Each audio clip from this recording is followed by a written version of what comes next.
Your story is waiting for you today. Your story has something new to say. But your story will only come out to play when you're alone. Alone. Alone in a room with invisible people. The following episode may contain swearing. Alone in a Room with Invisible People is brought to you by hollyswritingclasses.com. If you find value in what we do and you'd like to support the podcast, go to ko-fi.com. That's ko-fi.com/alone. Or you can go to alonewithinvisiblepeople.com/support us to find out more. Thank you. Hi, I'm Rebecca Gallardo, the host of Alone in a Room with Invisible People. I am here today with author and teacher Holly Lisle, and our topic is writing advice to younger self. So we're just going to go ahead and get right into it. This was a question from, again, one of the listeners, one of the people on the Holly's writing classes. And the question was basically just, if you could tell your younger writing self one thing, what would it be? So Holly, yeah, I know it's hard to pare that down, isn't it? It is, and I didn't have just one thing. Yeah. So on the off chance that we can go a little broader with this. Yeah, just start with the very first one thing that you felt was the most important, or the first thing you wrote down, and then that would be your main thing, and then we'll add some other stuff in there. Okay. Because remember, we've already done the If You Could Go Back in Time episode, which I will link in the show notes for anybody who hasn't listened to that. That one was also a very good episode. Yeah, what would you do differently? Yes, what would you do differently? Yeah. But this is a totally different kind of concept. It is. This is. So yeah. If I could whisper to myself when I was 15, because I knew at that point that I just loved books. Yeah, you loved to read. You didn't know. I loved to read. I wasn't anywhere near writing. Not at that point. Yeah. The thing that I would tell myself is, 1 minute you're 15, and the next you're almost 60. And the older you get, the faster time moves. And, you're only about halfway there at this point. But I've noticed the same thing. Like, the way that I look at it, yesterday we started the podcast. 2 days ago, I was 22 and meeting Tony. 3 days ago, I was, 14 writing, or 15 writing my first erotica. And then the next day before that, I was 11, deciding for sure that 100% I am going to be a professional author, and I'm going to do everything Mom does, and I'm going to learn from her, and I'm going to be published by 12 or 13. So this was less than a week ago, and I was 11 years old, and I'm 36 now. Yeah. Yeah, it's... This is something that's very hard for 20-year-olds to understand. Yeah. And if you are a younger listener, 20 or in your teens or anything like that, we can't really prove it to you, because you're going to think that, oh, you'll understand it when you get older. You hear that all the time. And believe me, we heard it too. Oh, yeah. And you feel immortal, and you feel like, well, that's you guys. It's different from me. Yeah. And you slowly learn as you get older that, no, this is just part of the human experience. This is something everybody hits. Mm-hmm. Even if you're 50 or 60 right now, you still have time to create a whole nother career. Mm-hmm. Yeah. I've got guys in the forums that are 50, 60, 70. We had the one lady who's 90. Yeah. Come into the help desk. Yeah. Which I think is just amazing and brilliant and wonderful. And brave. And brave, because yes, you can learn to do stuff all the way through your whole life, and you can make every day count. But that's getting kind of off of the thing here. It's this is just that acceleration of time. Time goes faster as you get older. Mm-hmm. And it's just because you have experienced more of it, and you can reach back further, which makes the little slice of time you're in now comparatively smaller. Mm-hmm. And, that's not fun to look at. It isn't. But yeah, that's just, if if you could go back and tell yourself, and this is, you will hit this point, and no matter how old you are now, you will hit this point later where you'll say, man, I wish I could have gone back and told myself back then, that it goes faster, and to start doing the stuff you love now. The next thing is that you have to chase and embrace and hang on to the things that you love while you can. Because everything you love, you will eventually lose. And it is be here now. And you have a way deeper perspective on that than I do. Well, read it out again. Okay. You have to chase and embrace and hang on to the things you love while you can, because everything you love, you will eventually lose. Now, explain from your perspective how that has to do with writing. If you love writing, you need to grab it now. You need to step in and start doing this thing that you love with the intent of enjoying it and having fun with it and building things you love with it. It's like a giant Tinker Toy box. Or for people who aren't from the Tinker Toy generation, which I am, Legos. It's like a giant box of Legos. And you can build anything you want with all of these little pieces. And you can make magnificent, really amazing stuff. I mean, there are people who have built like the Taj Mahal almost in life-scale models from Legos. Yes. There are professional builders for Lego. I look at that and I think, if I'd have known that as a child, that was going to be a literal like career where you can make good fucking money doing it, I might not be a writer today. Do you remember how into Legos I was? I always built the toilets. God, yes. It was the thing we got for you because it was guaranteed. No matter, you couldn't have enough of them. You couldn't have, it didn't matter that you couldn't ever have all of the colors of them. Mm-hmm. And no matter how many you had, you always needed more for the next thing. Yeah, and this is in the late 80s, early 90s, when they didn't have quite as many cool things. They didn't have as many sets or anything like that. And I remember when the Robin Hood movie came out with Kevin Costner, then they had the Robin Hood sets, and I was insane. I wanted all of them, and Legos were still expensive back then. I think Legos probably are still expensive, but oh god, Legos are freaking crazy expensive now. Yeah, and they've always been expensive, but and I feel bad because my ex has my Legos from you. Yeah. What a douchebag. It was one of the things that I left. Yeah. Well, yeah, there are a lot of things we left because sometimes you just have to get out. Yeah. And you can't grab everything and go. And it's better to not grab everything and just go. Yeah. Yeah. I'm happier now than if I had tried to take everything. But it's so for why do you think that I have a deeper perspective on that, though? Because you're Buddhist. I love that. Oh my goodness.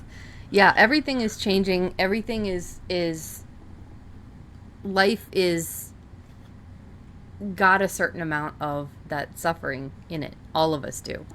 Absolutely. And if you don't focus on those things that you love and take them now and focus on the parts that bring you happiness, you can kill your love for anything. Focusing on the misery part of anything will make you hate it. And there were some periods in my life where I was doing writing and grinding through and focusing on the misery part of it, and I was miserable. Yeah, I remember how frustrated you were. You would finish the writing and just veg. Yeah, there was just no joy in it for me then. No. I had lost my perspective. And now every time I sit down to write, it's fun. I am chasing these crazy people through my head. And I'm watching them do stuff that I just can't believe they're doing, and I am having so much fun. And that is the perspective from which to do this. And that is, I think this I can take with me through the rest of my life. This thing that I have caught where I allow my people to do stupid shit and then I make them face the consequences of it, laughing gleefully and rubbing my hands together in an evil fashion and watching them get their ways out of these things that they got themselves into. I had nothing to do with it. I was merely nothing an at all. observer. Yeah, it wasn't your evil brain. I mean that's the good thing, is that if you are sitting there and let's say that you want to write and you love it when you can.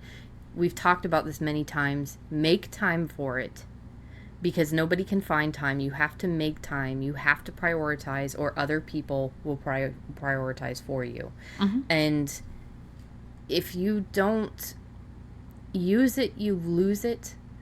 I picked up a whole bunch of Spanish when I was working as a maid to be able to communicate with my other friends that were, with the coworkers and everything. And I haven't used it in years, and I've lost most of it. And I mean, I was nearly fluent in what we were talking about anyway, not fluent in the Spanish language. Sectional. Yeah, well, that's all I ever had was just sort of this sectional stuff that you use everyday stuff. I couldn't discuss anything important in Spanish. Yeah, you didn't know anything outside of what that little area of your life, like. Yeah, and that was the same thing for me. And it's the same thing with writing. If you don't use it, you're gonna lose it to other things, and you're gonna be miserable. But you can also focusing on the misery of that, focusing on the things you don't want to do. My best advice is to ask yourself, what can I love during this process? Because that's the one thing that Buddhism definitely taught me. Mm-hmm. And again, this is a philosophical thing. It's something that you can be taught. It's not about religion. Right. It's it's something that anything can teach you, is that it's like trying to find time. You can't find happiness. You have to make it. Yeah. Yeah. So it's the same thing, and you have to make the happiness. So if you hate world building, just do some freestyle writing and figure out what about world building bothers you and how you can learn to love the process. Mm-hmm. And I think that kind of would cover my perspective on that part. Yeah, I think that is really good. While you were talking, I realized there was something else that I think is really important, is that it is more important to, if you're just getting started, or if you are not writing at a professional level yet, it is more important to have fun with what you're writing than it is to grind through and try and get the perfect manuscript this time. Yeah. Because you will get better just by doing it, but you cannot make a perfect manuscript the first time. I can't make a perfect manuscript the first time. My first drafts have some crazy, crazy crap in them, and just go off the rails in all kinds of different ways, because I am having fun while I'm doing it, and I am pursuing the fun. I am pursuing the part of the story that I love and letting it take me where it takes me, while using a few rails. I have my little provisional outline over on the side, and I try and stay within the rails of that. Yeah. But it is far, far more important to write a lot badly and then revise what you write than it is to just try and make everything perfect the first time out. That's such an important thing, and that is why I had one of those, I'm not going to say it's a midlife crisis, but it's a writer existential crisis, because when I was 11 and I was trying to write professionally, I enjoyed coming up with the stories, but I hated the writing part, because I knew I wasn't doing it right. Then when I decided to write erotica, I was just writing for fun for myself, because tee-hee-hee, this is taboo. I was like 14 or 15. I wasn't... This era of 14 and 15-year-olds are beyond what I was like. I was a sheltered goody two shoes kid at that point. You know, I had gone through my bad phase with Barry, and I was a goody two shoes kid. So I thought I was like, hee hee, you know, I'm writing sexy stuff. And it was also before the age of availability of massive amounts of porn on your computer. Right. So, yeah, this was still during dial-up. Yes. And I read romance novels and I watched love stories and stuff like that. And that is when I started to find a lot of joy. And then I started writing the fan fiction. And having the freedom of, I'm not actually publishing this, I'm just writing it for fun and for the people who are like me, who want to see Clark and Lex get together. Who want to see Chloe and Lana get together, or whatever it was. Or who want to see this other relationship. Having no pressure to publish what I was working at, but having had a little bit of practice writing something fun beforehand, like all of that erotica that I wrote, or the screenplay later on. Yeah. Okay, actually, no. The screenplay, the very first screenplay that I started writing was the Lost in Space fan fiction. Again, not gonna happen. It's not gonna get published. So I had all of this stuff that I knew was never gonna be put into critical faces. That was just for fun. Yeah. So by the time I hit writing the screenwriting, I had so much love for the craft and momentum for the craft. Right. That I was willing to work through the struggles of trying to fix my writing. That love for my work has carried me through that writing existential crisis that I had when I quit fan fiction cold turkey and tried to write original, which that lasted for quite a few years. And it has given me the strength to go through how to revise your novel. It has given me the strength to keep going through classes. So Holly makes an incredibly important point that if you are just starting out, just find the love in it. Don't pressure yourself to get it right. Just write for fun. Just write lots. Yeah, have fun, write lots. Because prolific writers who read through what they write and see where they could have done better get progressively better, even without doing rigid, difficult, frustrating revisions. And Yes. Becky's nodding vigorously here. Yes. Yeah, you can, just by reading through what you have read afterwards, let it sit, get cold, and then, and cold is, depending on the length of the thing, between a week and a month. Let it get cold, and then go back and read it, and pretend that it was written by somebody other than you, and see if you can figure out how it could be better. And you can then fix it, or you can just leave it there, understanding that it's not good enough and you don't want that one to go out there, and write something else, keeping in mind what you found from that one. Prolific writers who are paying attention to their own work and who are trying to get better. Yeah, Holly is the one that told me that I needed to chime in on a lot of this, because I didn't think my perspective on anything would matter, because this is definitely a question for Holly, but you have answered the question for me if there is one thing you could tell your younger self, what would it be?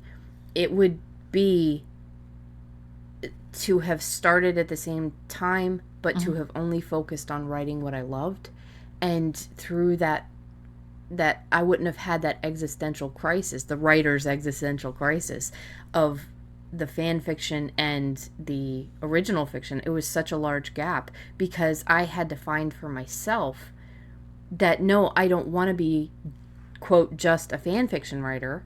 Right. I want to be an original writer, but I don't know how to do it. I had to find... It wasn't the 7 years of you trying to teach yourself how to write. How to revise. How to revise, but Yeah. also how to write. Well, yeah, that's true, because I was writing like hell. Yeah. And Yeah, that's It true. wasn't that 7-year gap. It was only a few years, but at the same time it was a struggle. If I had had that knowledge, just write what you love, it would have been easier. The transition would have been better. I would have known to look for what I loved. If you haven't listened to the How to Break Away from Fan Fiction episode, I'll link it in the show notes. If that's a problem you're having, I share how I did it.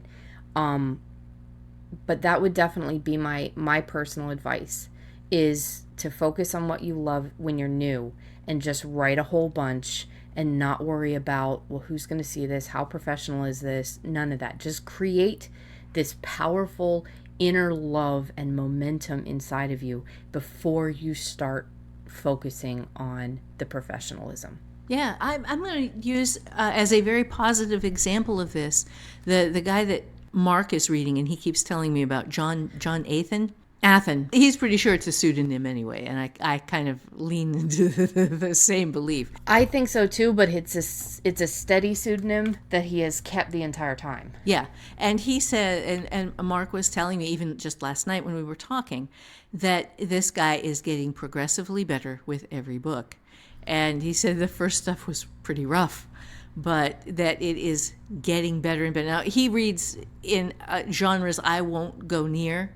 And then this guy writes in genres I won't go near. And we were just talking about him on the podcast yesterday when we pre-recorded one. Oh, that's right. Yeah. So he's come up a couple of times now. Well, Mark's very focused on him right now. So yeah, that is. I can't say that that's a plug because I haven't read the guy and won't, because he doesn't write in a genre that I like at all. He writes in extreme horror. Thank you. Yes, I couldn't remember it. Yeah, lots of gore. It's one of those kind of horror things where they put the extreme on the cover, and he is one of the ones who is actually writing extreme horror. So if that is a thing you like to read, that is Mark's recommendation for his most recent stuff. If that is a thing that you like to read, it is a thing that I like to read sometimes. Like you say, we read broadly. There are things that you won't read. Extreme horror is one of them. Yeah. That's it. But anyway, go ahead and explain why he is a positive example of... Because he jumped in and did it. Because he jumped in and put up stuff that really was not apparently ready. And started finding a small readership, because as he wrote, he got better at what he was doing, because according to Mark, the last thing he did was really good. It was one of his favorite extreme horror novels he's ever written. Yeah. If you write a lot, and if you pay attention to what you're doing, and if you learn from your mistakes and don't make them again, you will get a lot better very quickly. So you just this is just such an important little thing, and it's something that I don't think very many people say, is that there is a real big benefit to being prolific, and it is that you can, by producing more stuff and by learning from the earlier stuff you produce, you can get better faster. Yeah. So if you are one of those people that, I'm going to call you the I don't give a fuck person, who is like my best friend Leah, like a lot of people out there, they are the I don't give a fuck, I'm going to put my shit up, I'm going to put my work up, I'm going to, and if you're one of the people that doesn't, curse or anything, you can be the I don't give a care. I don't give a care at all. I have no cares for you. Because I actually like that term too. Yeah. It's like, look at all the cares that I give. That's your meme instead of the F word. You put your stuff up there. You don't care if it is perfect. Then you are not suffering from perfectionism, from perfect being a symptom. And I give you so many kudos, because it took me a long time to get to the point where I didn't care about being exactly perfect. It can take a long time for people. And I look at him as kind of like this hero in a different genre, of a dude who is putting his stuff out because he loves it, and he knows that he's gonna... What's the other guy's name? The one that wrote the book about how to make money on fiction. On Amazon. I don't remember Holly doesn't either. Oh, there are a bunch of them now. Well, no, but we read the book. He's the one that says the next book sells the last book. Yeah. He writes military sci-fi. I will put his name in the show notes. I'll put his book in the show notes because that is one that we definitely recommend. Yeah. He specifically says in his book, I'm not the best writer. When I started, I was not even a very, very good writer. I am progressively getting better, and I'm putting my stuff out, and I have a fan base, and the next book is selling my last books. And if you can get to that point where you are brave enough to just take the leap, Do it. go for it. Yeah. Do it. Yeah. Yeah. Yeah.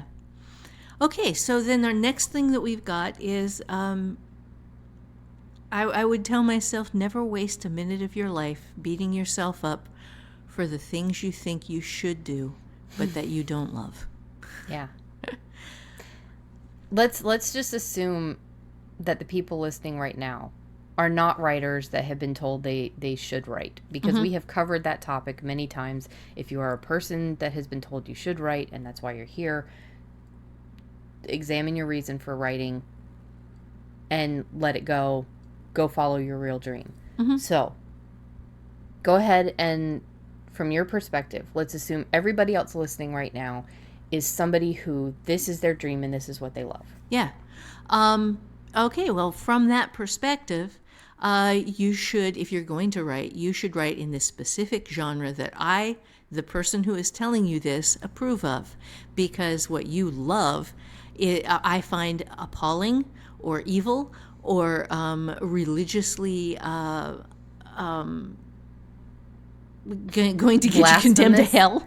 Or Yes, it's blasphemous. blasphemous, yes. That's Then you were also told that you should be a singer, that you should be an artist, that you should be a nurse. And you actually felt a certain amount of not guilt, but I guess it would be forced guilt from somebody else, because remember, you're also looking at this as a very strong, independent woman who has built a career out of writing. But at the time, that wasn't you. no.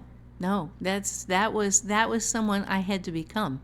You were a 20-something-year-old single mother with 2 kids and a nursing degree that you had the balls to walk away from after selling your first book, which is also a mistake, by the way, for folks out there. Just as Holly has talked about this. Yeah, it wasn't after I'd sold the first book, because that was Fire in the Mist. It was after I got the 3-book deal from Bain. Yes, the 3-book deal. Yes. Sorry. Yes, which also you don't do. Yes. Because- We covered this before. I think Yeah. it's in How to Write Professionally. You want to save up a certain amount of money before and know that you have a returning income. However, it was a ballsy move. And after you got that 3-book deal, you quit, but you were a 20-something-year-old mother, or almost 30. I was, at that point, I was 31. 31. 31, yeah. So 31 years old. You had 2 kids that were absolutely insane because of all of the shit that was going on, which you had no idea was going on. Right.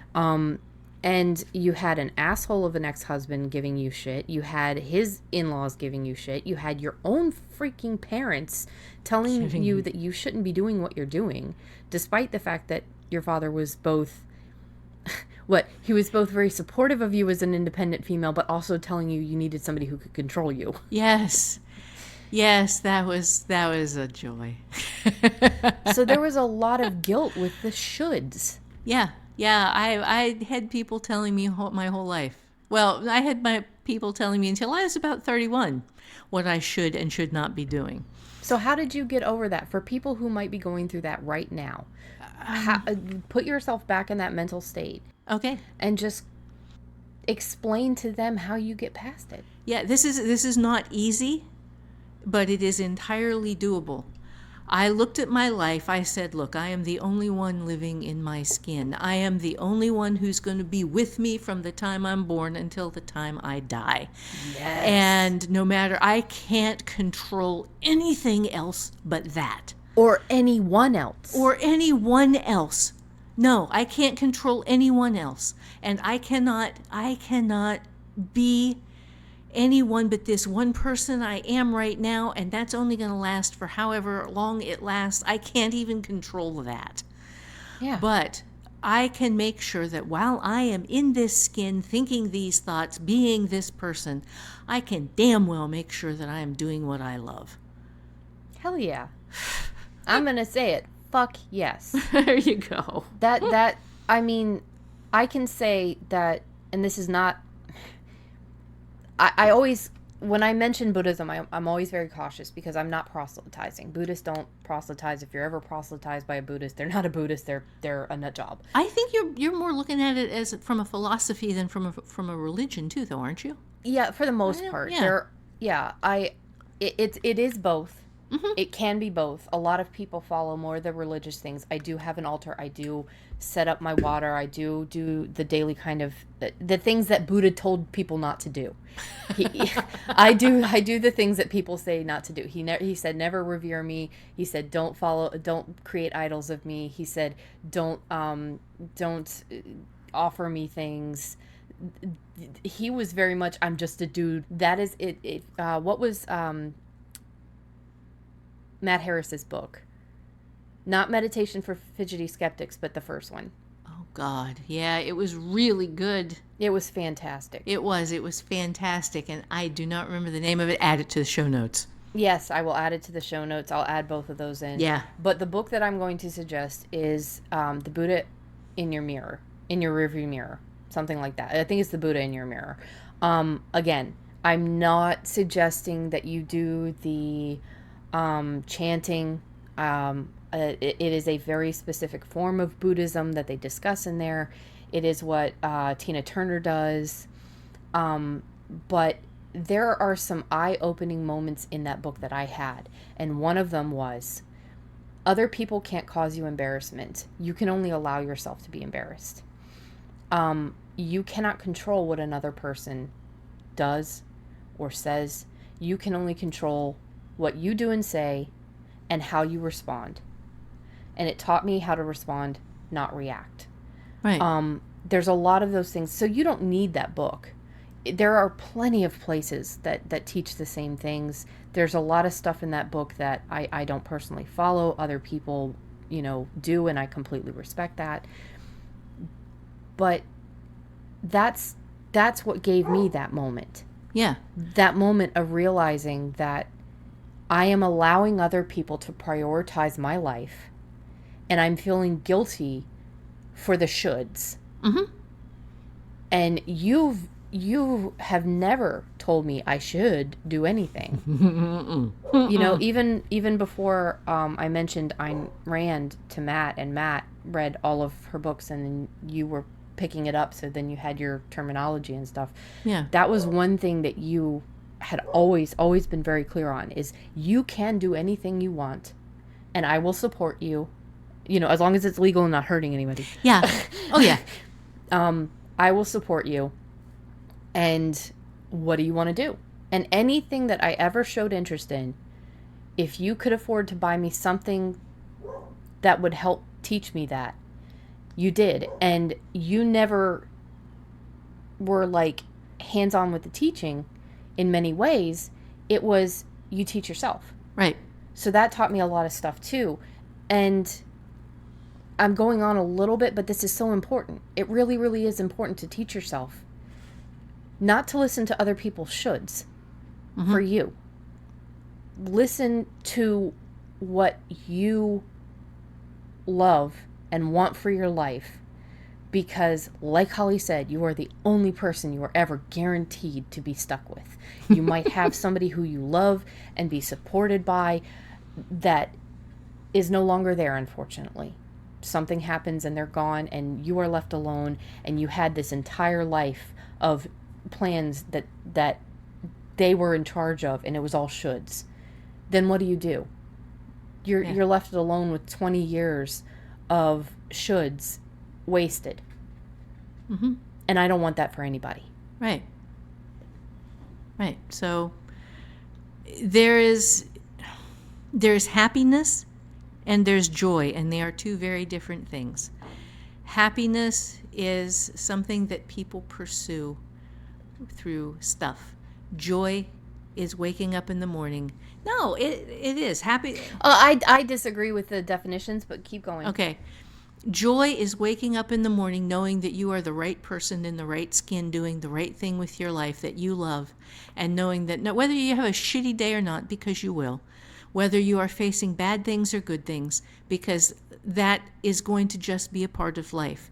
If you wake up and you go, yeah, okay, I am the right person in this skin doing the right things, pursuing what matters to me, that's joy. That is this thing that even in the midst of shit and unhappiness, you can still have joy. I believe that joy and happiness, to me, my definitions are the same thing. I believe that contentedness can be a disease, can be a problem. Mm-hmm. I am content with doing the minimum. I am content with, I can sit here and watch TV. Yeah, I'm pretty content. I think that is what you're looking at as happiness. I think happiness and joy are the same exact thing. If I can wake up in the morning and I'm happy, and this is spoken from a person who's going through, chronic depression, and I have pills, and so my definitions of the words are completely, different from yours, and that's perfectly fine. I mean, sometimes words are like that. Mm-hmm. Sometimes, there's a certain amount of ambiguity. One thing there is that for me, happiness is something that people pursue. They chase it by trying to get things. It is external to them. It can be if you're doing it wrong. To me, that's people doing happiness wrong. They're buying things because they think it will bring them happiness. Mm-hmm. They're exercising because they think a perfect body will finally make them happy. They are pursuing happiness when all you have to do is make the happiness. They are trying to find the happiness, like they are trying to find time. You can't do it, but you can make time.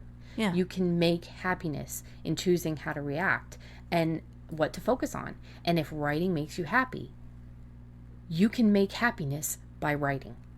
To me, happiness is a state of being. Joy is like kind of, I guess happiness and joy are a little bit different. Joy is that state that I get in when I'm in the flow and I find something. Okay. If I can sit there in a state of happiness while I'm writing, but joy is that explosion of, oh my God, this is crazy. Oh my God, I can't believe I get to write for mm-hmm. hopefully a living. Folks, there's a misunderstanding too, by the way. Okay. And I wanted to point this out.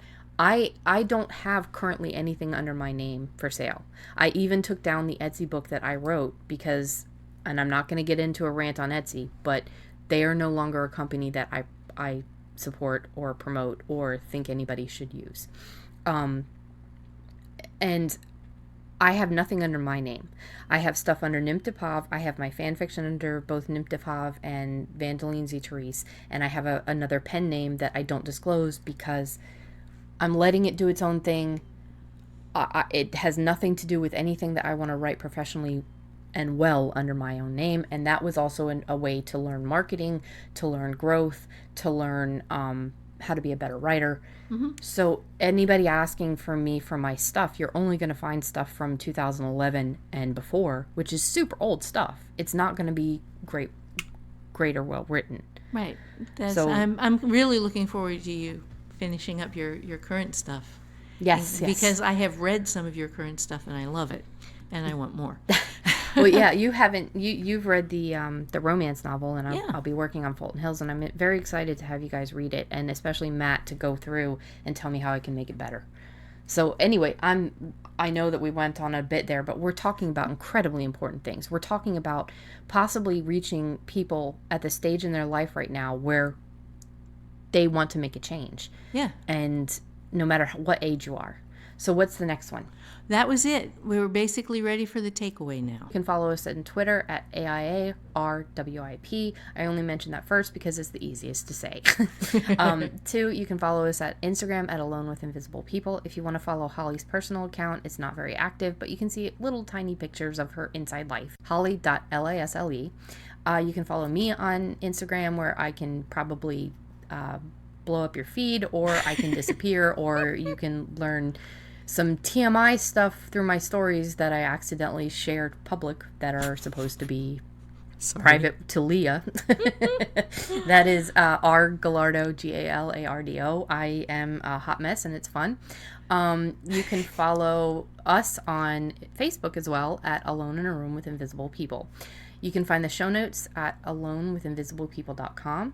If you find any value in this whatsoever and you are able to support us financially, you can support the podcast. Just follow alonewithinvisiblepeople.com/support us to find out how. If you can't support us financially in any way whatsoever, and remember, even the $3 on coffee, that makes a difference. That's huge. If you can't do that, we have been there. Just share the podcast, share on Facebook, share on the socials, tweet about us, talk about us, rate, review. Those things are amazing. Those things are great. Recommend on Facebook. They really do apparently help us. Mm-hmm. And if you want to be a part of the community, please join us at hollyswritingclasses.com. You do get free stuff, really cool free stuff, but you also get that community. And that community is what has inspired Holly and enough to have created all of these classes and to be here now to answer any of these questions and to create this very free, always free podcast. So her community, as she says, just full of amazing people. What is the takeaway for this episode? The takeaway for this episode is the thing that I would have told my younger self from the beginning, to skip a whole bunch of pain and misery, is build your life on what you love. And that would have circumvented a lot of stuff. It probably would have circumvented you and your brother, so I'm glad I didn't have the opportunity to tell myself that. We all have to learn in one way or another. So. Yeah, right. But at the point where I realized that part of that was a mistake, you guys never were, and I got to keep you. Yeah. We got to be with you full time. But yeah, build a life on what you love. And if you want to do it responsibly, go listen to the episode, and I'll link it in the show notes. Lots of links today. What was it about the career? Basically, it's like how to become a full-time writer. Holly breaks down what she did and what she should have done. And some basics and finances and stuff. And we'll also link the what I would have done differently, because those two break down the information that gives you what she should and should not have done. Yeah, I got nothing here. Can't find the title? I can't find the title. No, That's looking fine. through old show notes, and no. No problem. We will link it. I just want to tell you guys, thank you so much for listening. We love you guys. Ask any questions in the forums. Come into the forums. It's the Alone in a Room with Invisible People podcast forum. Pop in there. We have a pinned post for questions. Don't feel stupid. If you have a question, somebody else has that same question. Oh, yeah. And we want to answer it for you. So we love you guys, and I'm just going to say we'll see you next time. Yes, thank you. Thank you for hanging out with us today.